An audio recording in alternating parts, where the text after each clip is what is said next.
People of the Interbutts, welcome. I am your host, as always, Murpho, and welcome to the first ever Xur's Day video that I am doing. Doing Xur's Day, going to try and make it a regular thing for you guys on Fridays.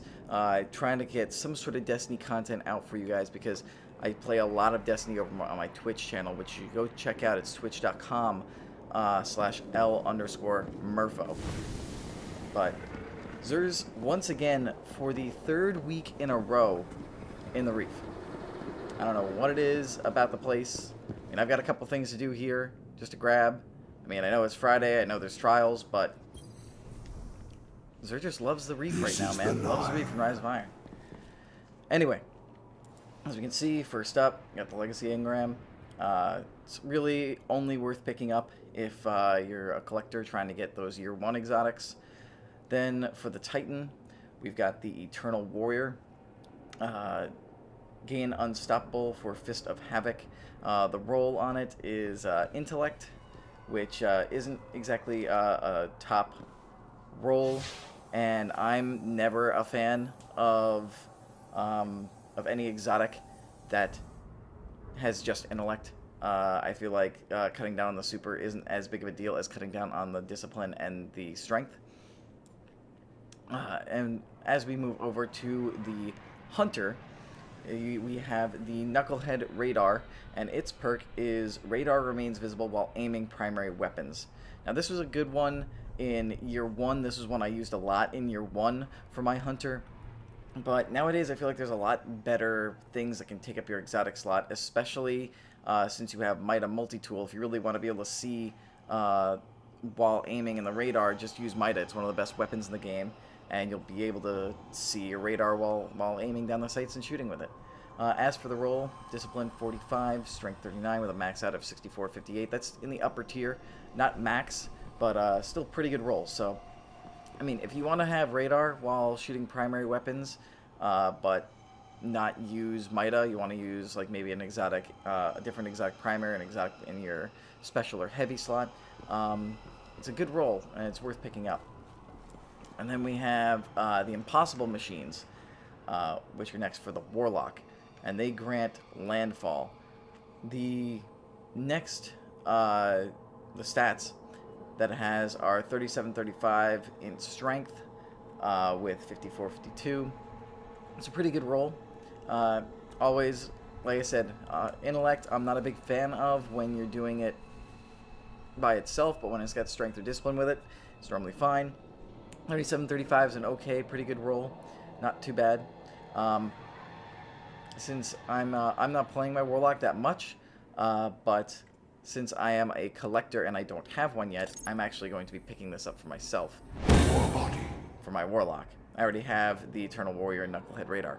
And then when we look at the weapon for the week, we've got ourselves the Suros Regime. This is the Year 2 Suros, which abilities is the bottom half of each magazine deals bonus damage and has a chance to return health on kill. And also when zoomed, this weapon fires slower but causes additional damage. So this was a really good primary in Year 1. It was one of the best primaries because it would kill people quickly and it would heal you quickly. Nowadays it's still good, but a lot more weapons have emerged that have a better time to kill than the Suros, and so you're risking, are you going to go up against those weapons that have a faster time to kill in order to gain health back should you kill them first, should you get the jump on them, or they miss a couple shots. That's in Crucible. PvE, it's good to use if you want to be killing, if you're running low on health and you want to kill a bunch of red bars to get your health up, but really there's a lot better weapons you could probably use in PvE.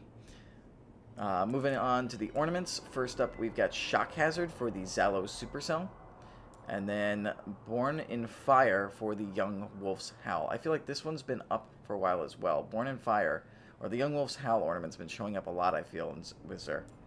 And then of course we've got the Plasma Drive for your vehicle, the Emerald Coil, Heavy Synth, 3 for 1, 3 a coin, 7 for 5, and the glass needles, which is 3 strange coins, 3 motes of light, and an exotic shard. Then, of course, you've got the mote of light, which you can exchange for 2 strange coins.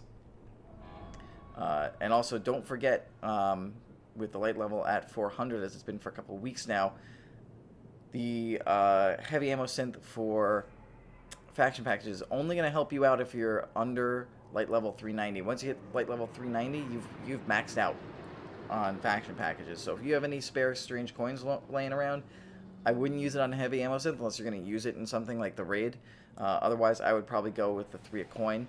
The drop rate, not always guaranteed, but it gets you extra exotics, and those exotics will give you the light level that you need to hit 400. But that's all that Xur has this week, guys. Hopefully next week he won't be in the Reef. So that way everybody doesn't go to the tower and search all over the place and then find out he's in the Reef again. I don't know. Maybe he's got a thing for Petra. But that's all for this week, guys. I hope to see you next week. Be sure to check out my Twitch channel where I do a lot of Destiny content. That's twitch.com/LMurpho. I stream Destiny a lot on there. That's also L_Murpho is also my Instagram and Twitter handle, so be sure to follow me there. I am on Facebook at RealLMurpho, and I also have a Patreon page that just launched today along with the channel. So be sure to check that out as well, and see if you want to sign up there and get yourself some little benefits and rewards for helping support me. That is patreon.com/LMurpho. Thank you guys so much for watching, and until the next video, may your game be true.